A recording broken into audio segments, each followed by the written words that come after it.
사도행전 1장 14절 이들이 다 여자들과 예수님의 어머니 마리아와 그분의 형제들과 함께 한 마음이 되어 기도와 간구를 계속하더라. 마가다락방에서 이제 380명은 떠나버리고 120명이 끝까지 이제 기도하면서 여기 이들이 다 여자들과 예수님의 어머니 마리아와 그분의 형제들과 함께 한 마음이 되어 기도와 간구를 계속 가더라 했습니다. 그래서 한 가지 기도 제목으로 한 마음이 되어서 기도하는 겁니다. 사도행전 1장 8절의 기도 제목입니다. 오직 성령님께서 너희에게 임하신 뒤에 너희가 권능을 받고 예루살렘과 온 유대와 사마리아에서 그리고 땅의 맨 끝 지역까지 이르러 나를 위한 증인이 되리라 하시니라. 그래서 오직 성령이 너희에게 임하시면은 너희가 권능을 받고, 자, 이 말씀을 붙잡고 120명이 이제 한 가지 기도 제목으로 한 마음이 되어서 기도와 간구를 계속 하게 될 때에 반드시 주님께서 응답을 주신다. 사도행전 2장 1절로 4절 보겠습니다. 오순절 날이 충만히 임하였을 때에 그들이 다 한 마음이 되어 한 곳에 있더라. 한 마음을 강조합니다. 사도행전 1장 14절 다시 봅니다. 그들이 다 여자들과 예수님의 어머니 마리아와 그분의 형제들과 함께 한 마음이 되어 기도와 간구를 계속하더라. 그래서 한 마음이 된다는 것은 여러 가지 해석을 할 수가 있지만은 기도 제목으로 볼 때 기도 제목을 한 가지 기도 제목을 가지고 합심해서 간절히 기도를 했다. 그때 응답이 온다. 그래서 사도행전 2장 1절 오순절 날이 충만히 임하였을 때에 그들이 다 한 마음이 되어 한 곳에 있더라. 그래서 한 마음을 또 강조하고 있습니다. 그러니까 기도 제목, 동일한 기도 제목을 가지고 계속 응답이 올 때까지 기도를 했다는 것을 알 수가 있습니다. 그래서 우리 동부교회도 이제 기도 제목을 정해줬죠. 그 기도 제목을 한 가지 기도 제목을 핵심 기도 제목으로 교회를 위하여 기도할 적에는 그 한 가지 기도 제목을 가지고 공통적으로 교회를 위해서 이것저것 기도하는 것이 아니라 한두 가지 딱 정해준 거 그것만 놓고 이제 기도를 해야 된다는 것을 알 수가 있어요. 갑자기 하늘로부터 급하고 강한 바람 같은 소리가 나고 그들이 앉아있던 온 집안에 그것이 가득하며 또 불의 해같이 갈라진 것들이 그들에게 나타나 그들 각 사람 위에 앉더라. 그들이 다 성령님으로 충만하여 성령께서 그들에게 말하게 하시는 대로 다른 언어들로 말하기 시작하더라. 3절 보세요. 또 불의 해같이 갈라진 것들이 그들에게 나타나 그들 각 사람 위에 앉더라. 그래서 불의 해 같은 갈라진 것들이 그들에게 나타나 그들 각 사람 위에 앉았는데 4절에 보니까 성령님으로 충만해서 그들의 이제 언어가 달라지기 시작한다. 언어가 달라지기 시작한다. 그래서 성령 충만을 받으면은 언어가 영의 언어로 바뀐다. 언어가 영의 언어로 바뀐다는 것입니다. 영의 언어가 뭐죠? 영의 언어. 이 영의 언어가 바로 현실을 초월하는 언어. 현실을 돌파하는 언어. 이 언어가 영의 언어, 현실을 역전시키는 언어. 자, 그래서 영의 언어. 여러분 입에서 이제 영의 언어가 열린다. 영의 언어. 영의 언어가 열리게 되면은 첫 번째로 현실을 돌파하는 언어다. 현실을 돌파하는. 현실을 역전시키는 언어. 현실을 역전시키는 언어. 세 번째는 현실을 새롭게 창조하는 언어. 창조하는 언어. 자, 현실에 기적을 가져오는 언어. 현실에 기적을 가져오는 언어. 자, 이러한 언어들이 이제 열리기 시작한다는 것입니다. 그래서 현실을 돌파하고 현실을 역전시키고 현실을 새롭게 창조하고 현실에 기적을 가져오는 이와 같은 영의 언어. 영의 언어가 이제 열리기 시작하는데 그 영의 언어가 사도행전 2장 4절 그 언어가 바뀐다는 언어가 바뀐다. 자, 언어가 바뀐다는 것은 생각이 바뀌었다는 거죠. 생각이 바뀌니까 언어가 바뀌는 거예요. 생각이 바뀝니다. 자, 그래서 사도행전 2장 14절부터 베드로가 이제 설교를 합니다. 오늘 우리 한번 베드로의 설교를 한번 읽어봅니다. 그러나 베드로가 11 사도와 함께 서서 소리를 높여 그들에게 이르되 유대 사람들과 예루살렘에 거하는 모든 사람들아 이것을 너희 귀에 알려주리니 너희는 내 말에 귀를 기울이라. 지금은 겨우 낮에 3시이므로 너희가 짐작하는 것처럼 이 사람들은 술 취하지 아니하였느니라. 오히려 선지자 요엘을 통하여 말씀하신 것이 이것이니라. 일렀으되 하나님께서 말씀하시기를 마지막 날들에 내가 내 영을 모든 육체 위에 부어 주리니 너희의 아들 딸들은 대언하며 너희의 젊은이들은 환상들을 보고 너희의 늙은이들은 꿈을 꾸리라. 그 날들에 내가 내 영을 내 남종과 여종들에게 부어 주리니 그들이 대언하리라. 또 내가 위로 하늘에서는 이적들을 보이며 아래로 땅에서는 표적들을 보이리니 그 피와 불과 연기로다. 저 크고 두려워할 만한 주의 날이 이르기 전에 해가 변하여 어둠이 되고 달이 변하여 피가 되려니와 누구든지 주의 이름을 부르는 자는 구원을 받으리라 하였느니라. 자, 여기 이제 16절부터 21절까지의 구약의 이제 예언의 말씀, 그 예언의 말씀이 이루어졌다 이 말이죠. 이루어져서 여러분에게 성령 충만이 왔다는 겁니다. 그런데 17절에 이루어지는데 이 말씀이 어떤 말씀입니까? 첫 번째로 마지막 날들에 내가 내 영을 모든 육체 위에 부어준다 했습니다. 그래서 성령 충만이 임할 때 성령님은 눈에 보이지 않는 하나님의 영이잖아요. 그리스도의 영이잖아. 이 영이 여러분 사람 속에 부어질 때 나타나는 현상이 있다는 겁니다. 육체 위에 부어주니까 이 육체가 반응을 한다는 거예요. 그 육체가 뭡니까? 떨거나 육체가 떨기도 하고 육체가 이렇게 막 몸을 이렇게 손을 떨기도 하고 그 육체의 어떤 현상이 나타난다는 겁니다. 그 육체에 이제 하나님의 영이 육체 위에 부어진다. 그래서 이런 이제 육체의 어떤 현상들이 나타나게 된다.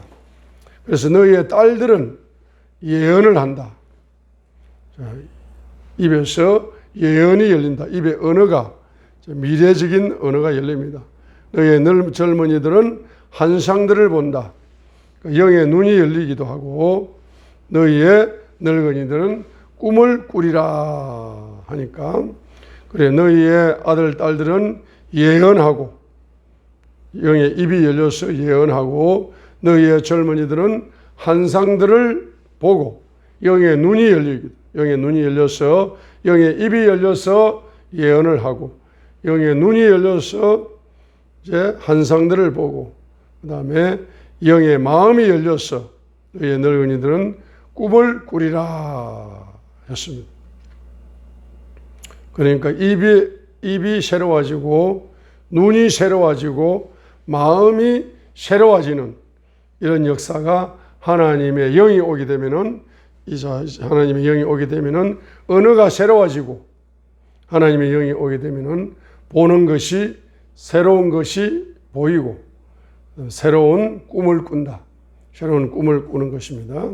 그러니까 바로 입에서 예언이 온다. 입에서 예언이 온다. 자, 이것만 하고 마칩니다. 자, 입에서 예언을 한다. 자, 입으로 예언을 한다. 두 번째로는 뭡니까? 바로 두 번째로는 뭐 연대했어요? 두 번째로는 바로 눈으로 환상이 열린다. 자, 세 번째로는 마음으로 새로운 꿈이 열린다. 자, 그래서 여기서 공통점, 입에서 예언이 열리고 눈으로 환상이 열리고 마음으로 꿈이 열린다는 것의 공통점이 뭡니까? 공통점이 바로 창조의 역사가 일어나. 창조의 역사가 일어나는데 왜 창조의 역사가 일어나느냐 하면은 성령님이 무슨 영으로 역사하신다? 성령님은 창조의 영이시다 이 말이죠. 그 성령님은 창조의 영이시기 때문에 성령님이 우리 입에 임하게 되면은 입에서 예언이 열려서 창조적인 언어가 열린다. 성령님이 창조의 영이시기 때문에 우리의 눈에 임하게 되면은 바로 창조적인 세계가 열린다. 창조적인 세계를 보게 된다는 것입니다. 그리고 성령님이 창조의 영으로 우리 마음에 부어지게 되시면은 새로운 꿈이 우리 마음 속에서 창조가 되어져 가지고 우리의 삶을 이제 주님의 영광을 위해서 살아갈 수 있는 새로운 삶으로 창조한다는 겁니다. 지금까지는 누구를 위해 살았다.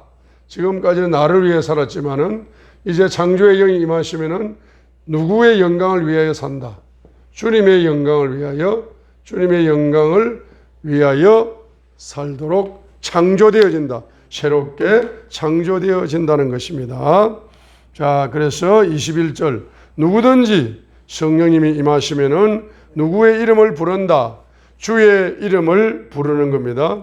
주의 이름을 부르면은 바로 질병에서도 구원받고 가난에서도 구원받을 뿐만 아니라 우리 영혼의 구원, 모든 구원의 기적이 바로 기적을 열어주는 것이 누구 이름이다.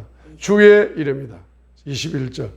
그래서 성령 충만 받으면은 창조의 영으로 충만하여 주의 이름을 부르게 됩니다. 주의 이름을 부르게 되면은 온갖 종류의 구원의 역사가 여러분과 저의 삶 속에서 일어난다는 것입니다. 그래서 22절부터 우리 한번 베드로의 설교를 보겠습니다. 본론입니다. 너희 이스라엘 사람들아 이 말을 들으라. 너희 자신도 아는 바와 같이 하나님께서 나사렛 예수님을 통하여 기적들과 이적들과 표적들을 너희 한가운데 행하사 그분을 너희 가운데서 하나님의 인정받는 사람으로 삼으셨느니라. 그분께서 하나님의 정하신 계획과 미리 아심을 통하여 넘겨지며 너희가 그분을 붙잡아 사악한 손으로 십자가에 못 박아 죽였으나 하나님께서 그분을 사망의 고통에서 불어 일으키셨으니 이는 사망이 그분을 붙들 수 없었기 때문이라. 자, 22절로 24절까지를 보시면은 자, 22절 사역, 23절 십자가의 죽음, 24절 부활. 그죠? 그래서 베드로가 세 가지 핵심적인 설교에서 예수님의 핵심을 세 가지로 말씀을 하고 있습니다. 세 가지로 말씀을 하면서 뭐라고 이야기합니까? 바로 22 2절, 22절에서는 예수님의 사역을 말씀하시는 거예요. 예수님의 사역은 핵심이 뭡니까? 예수님의 사역의 핵심은 두 가지입니다. 첫 번째로 말씀 사역. 말씀을 전했는데 그 말씀이 실제가 이루어지는 거라. 실제가 이루어졌어요. 그 실제가 이루어지는 것을 표적과 이적과 기적이다 이렇게 표현을 하는 겁니다. 그 예수님의 말씀, 예수님의 사역의 핵심은 딱 두 가지입니다. 말씀을 전하고 전한 말씀이 그대로 이루어지는, 실제가 이루어지는 이런 사역을 행하셨다는 겁니다. 예수님은. 그죠? 그래서 사도행전 2장 22절 예수님의 사역을 이야기합니다. 너희 이스라엘 사람들아 이 말들을 들으라. 너희 자신도 아는 바와 같이 하나님께서 나사렛 예수님을 통하여 기적들과 이적들과 표적들을 너희 가운데 행하사. 그래서 나사렛 예수님을 통하여 기적들과 이적들과 표적들을 너희 가운데 행하셨다 했습니다. 그러니까 그 예수님의 사역은 두 가지입니다. 첫 번째는 무슨 사역? 말씀 사역. 말씀을 가르치는 사역. 두 번째, 그 가르치는 말씀이 실제가 되는 사역. 그리고 말씀의 실제가 뭐로 나타난다? 기적과 이적과 표적으로 나타났습니다. 그래서 바로 23절에서는 예수님의 사역 중에서 최고의 사역은 무슨 사역이다? 십자가에서 죽으시는 사역이다. 이 십자가의 죽음의 사역이 모든 사역의 하이라이트가 되는 겁니다. 십자가의 죽음으로 마귀의 권세가 박살나고 십자가의 죽음으로 인간의 영혼을 완전히 구원하는 구원의 역사의 하이라이트가 십자가에 죽으셔서 그의 피를 쏟는 것이다. 그의 피를 죄인에게 주어서 의인으로 만드는 것이고 그의 피를 아픈 자에게 주어서 고쳐서 구원을 주는 것이고 그의 피를 가난한 자에게 주어서 부욕해 만드는 이와 같은 역사가 바로 영적인 대운명을 변화시키는 역사가 십자가에서 나타났다. 죄인의 운명을 영원히 바꾸는 역사가 십자가에서 나타났어요. 병자의 운명을 완전히 바꾸는 역사가 십자가에서 나타났습니다. 가난한 자의 운명을 완전히 180도 바꾸는 역사가 십자가를 통해서 나타난 겁니다. 그래서 그 십자가의 죽음을 통하여서 인류를 구원하셨다. 23절 그분께서 하나님의 정하신 계획과 미리 아심을 통하여 넘겨지며 너희가 그분을 붙잡아 사악한 손으로 십자가에 못 박혀 죽었으나 죽였다. 그러나 24절은 뭡니까? 부활이다. 부활. 24절은 바로 부활을 지금 말씀하고 있는 겁니다. 자, 그래서 24절 하나님께서 그분을 사망의 고통에서 풀어 일으키셨으니 이는 사망이 그분을 붙들 수 없었기 때문이라 했습니다. 그래서 사망의 고통에서 풀어 일으키셨다. 하나님께서 그분을 사망의 고통에서 풀어 일으키셨다 하는 것은 뭘 이야기하는 겁니까? 부활을 이야기하는 겁니다. 자, 그렇기 때문에 저와 여러분들의 바로 사역은 몇 가지 사역을 행하셔야 됩니까? 바로 저와 여러분들은 세 가지 사역을 행하셔야 된다. 세 가지 사역을. 그래서 말씀을 전할 뿐만 아니라 그 전한 말씀이 기적과 이적과 표적과 실제가 되는 그런 실제 사역을 행하셔야 된다. 그죠? 그래서 요한복음 14장 12절에 나를 믿는 자는 나의 하는 일을 저도 할 것이다. 자, 이것을 행하셔야 되고. 자, 두 번째로는 십자가의 죽음을 전해야 된다. 고린도전서 1장. 세 번째로는 예수님의 부활을 전해야 된다. 그래서 부활을 믿고 전하는 부활신앙. 그죠? 그리고 고린도전서 1장. 자, 보겠습니다. 고린도전서 1장. 그래서 우리는 무엇을 전하느냐? 그러니까 바로 예수님의 십자가를 전해야 된다. 그래서 고린도전서 1장 18절로 25절만 읽습니다. 18절로 25절을 한번 읽겠습니다. 고린도전서 1장 18절로 25절. 십자가를 선포하는 것이 멸망하는 자들에게는 어리석은 것이로되 구원받는 우리에게는 하나님의 권능이니라.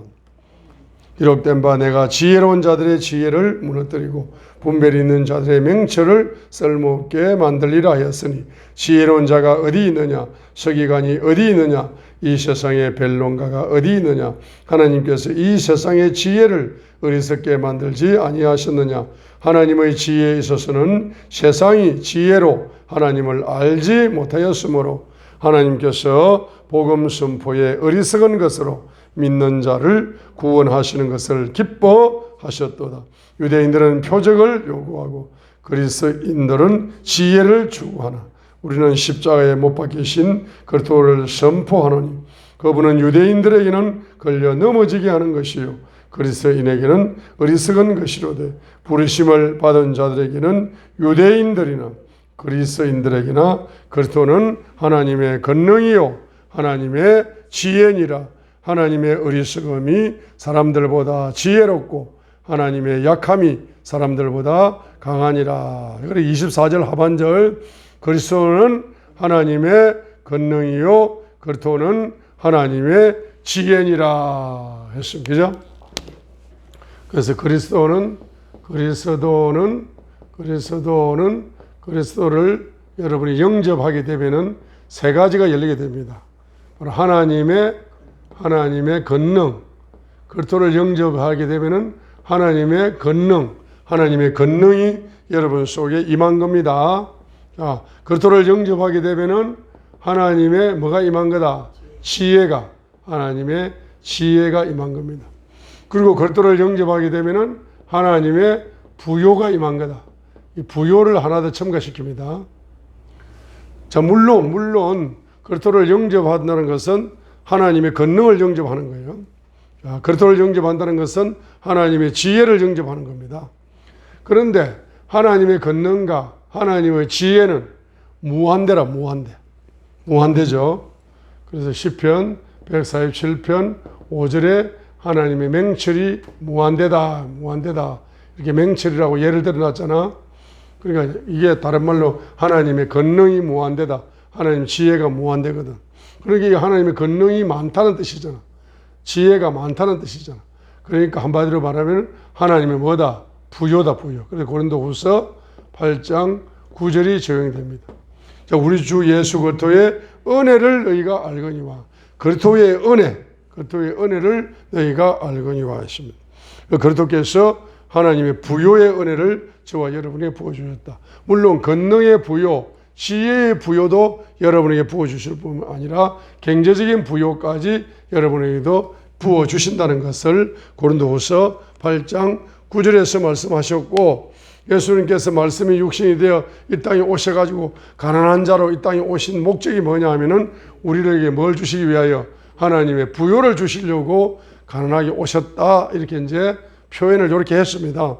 그렇기 때문에 두 가지를 통해서 하나님의 부요까지를 첨가해서 우리가 믿을 수가 있는 것입니다. 그래서 우리가 따라합니다. 그리스도를 영접하면은 하나님의 권능을 영접하는 거다. 그리스도를 영접하면은 하나님의 권능이 나타난다. 그리스도를 영접하면은 하나님의 지혜가 나타난다. 그리스도를 영접하면은 하나님의 부요가 나타난다.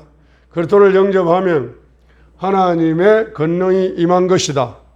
그리스도를 영접하면 하나님의 지혜가 임한 것이다. 그리스도를 영접하면은 하나님의 부요가 임한 것이다. 그래서 그리스도를 영접하는 사람을 누구라 그래요? 그리스도를 영접하는 사람을 누구라 그래요? 하나님의 자녀라 그럽니다.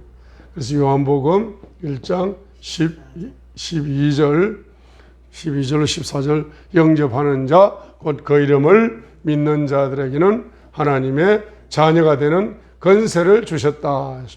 하나님의 자녀. 이 한 구절만 보고 마칩니다. 자, 고린도후서. 자, 몇 장입니까? 몇 절입니까? 바로 영접하게 되면은 새로운 피조물이라. 고린도후서 5장 18절. 고린도후서 5장 17절을 배우겠습니다. 그런즉 누구든지 그리스도 안에 있으면 그는 새로운 창조물이라. 옛 것들은 지나갔으니 보라 모든 것이 새롭게 되었도다. 그런즉 누구든지 그리스도 안에 있으면 그는 새로운 창조물이라. 한번 따라합니다. 하나님의 자녀는 새로운 창조물이다. 하나님의 자녀는 새로운 존재다. 새로운 존재가 되어, 새로운 존재가. 하나님의 자녀가 된 거야. 새로운 존재가 된 거야. 그죠? 하나님의 자녀가 되고 새로운 존재가 되었기 때문에 누구를 닮은 거예요? 하나님의 형상과 모양, 하나님의 형상을 닮은 거예요. 하나님의 모양을 닮은 사람이 하나님의 자녀라 이 말이에요. 하나님은 권능이 많아, 작아, 적어요? 많아요. 그럼 하나님의 자녀는 권능이 적어요, 많아요? 많아요. 하나님은 지혜가 많아요, 적어요? 많아요. 하나님의 자녀는, 하나님은 지혜가 많기 때문에 하나님의 자녀는 뭐가 많아? 지혜가 많아. 하나님은 가난해요, 부요로워요? 부요의 근원이 되시기 때문에 그의 자녀들도 뭡니까? 아버지의 부요로 뭐한다? 부요롭게 되는 거예요. 그 당자가 말입니다. 당자가 아버지께 돌아왔을 때 아버지에게 있는 권능, 아버지에게 있는 지혜, 아버지에게 있는 부요, 몽땅 누구에게 주는 거예요? 당자에게 주는 거예요. 당자가 아버지의 것을 다 받아서 누리는 자가 누구다? 그게 당자가 돌아왔을 때 아버지가 다 주는 거잖아. 그래서 누가복음 15장, 우리 이거 읽고 마칩니다. 누가복음 15장. 당자가 이제 아버지께 돌아와서 자녀가 되었을 때 이제 주는 겁니다. 그래서 누가복음 15장, 당자가 이제 아버지께로 달려옵니다. 회개하고 달려오니까 아버지의 사랑을 경험하는 거예요. 아버지의 사랑을. 아버지의 사랑. 그죠? 자, 그래서 누가복음 15장, 여기 이제 첫 번째 단계가 회개하는 단계죠. 회개하는 단계입니다. 자, 18절, 19절 읽습니다. 18절, 19절. 누가복음 15장 18절. 내가 일어나 내 아버지께 가서 그분께 이르기를 아버지 내가 하늘 대적하여 죄를 짓고 아버지 앞에 죄를 지었사오니 더 이상 아버지의 아들이라 불릴 자격이 없나이다. 나를 아버지의 품꾼 중 하나로 삼아 주소서 하리라 하고, 그러니까 일어나서 자기 아버지께로 가니라까지가, 이게 바로 17절로 20절 상반절까지가 당자의 회개다. 당자의 회개. 그죠? 당자가 회개하고 아버지께로 돌아갑니다. 그때 이제 그러나 그가 20절에 그가 아직 멀리 떨어져 있을 때에 그의 아버지가 그를 보고 불쌍히 여겨 달려가 그의 목을 껴안고 그에게 입을 맞추면, 21절이 회개죠. 아들이 그에게 이르되 아버지 내가 하늘을 대적하여 죄를 짓고 아버지의 눈앞에서 죄를 지었사오니 더 이상 아버지의 아들이라 불릴 자격이 없나이다 라고 깊은 회개를 하는 겁니다. 그죠? 그러니까 20절에서 20절, 18절로 20절 상반절까지 1차 회개를 하여 아버지께 달려갔죠. 아버지께 달려가서 1차 회개입니다. 아버지께 달려가니까 20절, 그러나 그가 아직 멀리 떨어져 있을 때에 그의 아버지가 그를 보고 불쌍히 여겨 달려가 그의 목을 껴안고 그에게 입을 맞추었다 하는 것이 뭡니까? 이 20절이 뭐죠? 아버지의 뭐다? 사랑이다. 아버지의 사랑. 아버지의 사랑인 것입니다. 그래서 아버지는 이 지구상에 사람이 많이 살아도 자기 자식을, 자, 우리가 서울역에 갔는데 자기 자녀가 군대 제대하고 이제 서울역에서 아버지하고 만나기로 했어요. 군복을 입고 막 많은 사람, 제대한 군인들이 서울역에 내려가지고 이제 내려옵니다. 플랫폼으로 내려오는데 거기에 아버지의 눈에는 아무리 많은 군인이 있어도 누구가 눈에 탁 띈다. 자기 아들만 눈에 들어오는 거야. 아무리 많은 군인들이 제대해야 서울역에 내려도 아버지의 눈에는 누구만 쏙 들어온다. 자기 아들만 들어오는 거야. 그래서 이 세상에 많은 사람이 있어도 하나님은 누구를 사랑하신다? 자기 아들을 최고로 사랑하시는 거라. 그래서 이 당자가 회개하니까 그 아버지의 사랑, 그 아버지의 최고의 사랑을 뭡니까? 이제 아버지께서 최고의 사랑을 그 아들에게 부어주는 겁니다. 그죠? 그 표현이 뭡니까? 그가 아직 멀리 떨어져 있을 때에 그의 아버지가 그를 뭐한다? 보았다는 그를 본다는 겁니다. 회개하는 사람을 뭐하는 겁니다?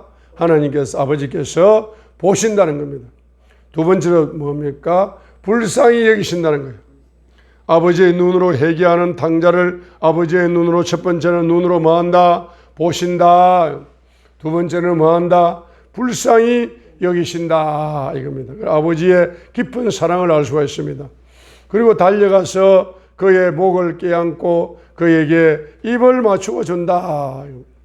그러니까 아버지의 사랑을 깊이 있게 경험할수록 21절처럼 2차 회개가 터지는 거야. 깊은 회개가 터지는 거라. 21절. 아들이 그에게 이르되 아버지, 내가 하늘을 대적하여 죄를 짓고 아버지의 눈앞에서 죄를 지었사오니 더 이상 아버지의 아들이라 불릴 자격이 없나이다 하고 뭐 하는 겁니까? 바로 깊은 아버지의 사랑을 깊이 깨달으면 깨달을수록 자기 속에 뭡니까? 내면의 죄악을 깊이 발견하여 깊은 회개, 2차 회개가 터진 거야. 터진 겁니다. 그죠? 자, 그러니까 우리가, 저와 여러분들이 뭡니까? 바로 20절 일어나서 자기 아버지께로 가니라.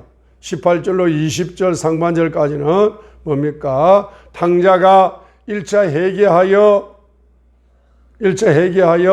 그 당자의 옷을 벗고 하나님의 자녀가 되는 장면이죠. 그죠? 그러면 하나님의 자녀가 되고 나서 회개할 필요가 있다 없다? 아니, 죄를 다 회개했는데 뭔 또 죄를 또 회개하나 이러거든, 사람들은. 자, 그러는데 사도 바울이 다메섹에서 예수님을 만나서 하나님의 자녀로 태어나면서 회개하면서 하나님의 자녀로 태어났습니다. 그리고 그가 신앙생활을 하면서 말씀의 계시가 열리면서 하나님 아버지의 사랑이 깊이 있게 깨달아지면 깨달아질수록 뭐 하는 겁니까? 나는 죄인의 개수다라고 깊은 회개 속에 들어갈수록 아버지의 그 사랑을 실제적으로 사랑의 실제화를 누리는 역사가 나타난 것처럼 여기에 누가복음 15장 어디에요? 바로 2차 회개가 21절이잖아. 깊은 사랑, 아버지의 깊은 사랑을 경험하니까 깊은 회개가 터졌습니다. 그러니까 바로 22절로 24절까지 아버지의 바로 사랑의 표현이 나타납니다. 아버지의 사랑이 실제적으로 이제 나타나는 겁니다. 22절. 아버지가 자기 종들에게 이르되 가장 좋은 옷을 가져다가 그에게 입히고 그의 손에 반지를 끼우고 그의 발에 신을 신기라. 22절 보세요. 가장 좋은 옷을 가져다가 그에게 입히고 했습니다. 가장 좋은 옷이 무슨 옷입니까? 따라합니다. 구원의 옷이다. 가장 좋은 옷 중에 하나가, 최고의 옷은 구원의 옷이다. 구원의 옷을 입히고, 두 번째 손에 뭡니까? 반지를 끼우고, 손에 반지를 끼운다는 것은 말입니다. 손에 반지를 끼운다는 것은 가장 사랑하는 아들에게 주는 선물이 반지입니다. 반지. 그의 발에 신을 신기라. 발에 신을 신기라. 이제 발에 이제 하나님께서, 아버지께서 새로운 신발을 이제 주시는 겁니다. 그리고 이 살찐 송아지를 이기고 끌어와 잡으며 우리가 먹고 즐기자. 이 내 아들은 죽었다가 다시 살아났으며 그를 잃어버렸다가 찾았노라 하니 그들이 즐거워하기 시작하더라. 24절. 자, 아버지 입장에서는 뭡니까? 따라합니다. 죽은 아들이 다시 살아왔다. 그 죽은 아들이 다시 살아왔으니까 아버지가 기뻐요, 안 기뻐요? 아버지의 기쁨을 상상할 수도 없는 겁니다. 그리고 이제 자녀를 나이가 5살 때 잊어버렸는데 30년이 지난 후에 찾았어요. 그러면 부모의 기쁨은 청량할 수 없는 거죠. 잃어버렸다가 다시 찾았노라. 한번 따라합니다. 당자는 죽었다가 다시 살아났다. 당자는 잃었다가 다시 찾았다. 당자는 뭡니까? 죽은 것이 당자입니다. 당자는 뭡니까? 잃어버린 것이 당자다 이 말이에요. 그런데 이것이 뭡니까? 죽었다가 다시 살아나는 기적. 잃어버렸다가 다시 찾는 기적. 아버지의 입장에서는 죽은 자녀를 죽은 자녀가 다시 살아났으니까. 그러니까 요셉이 죽었다고 생각했는데 살아있어요, 없어요? 살아있다는 거라. 그죠? 그러니까 야곱의 기쁨은 청량할 수 없는 것처럼 하나님 아버지의 기쁨은 청량할 수가 없다는 사실입니다. 할렐루야.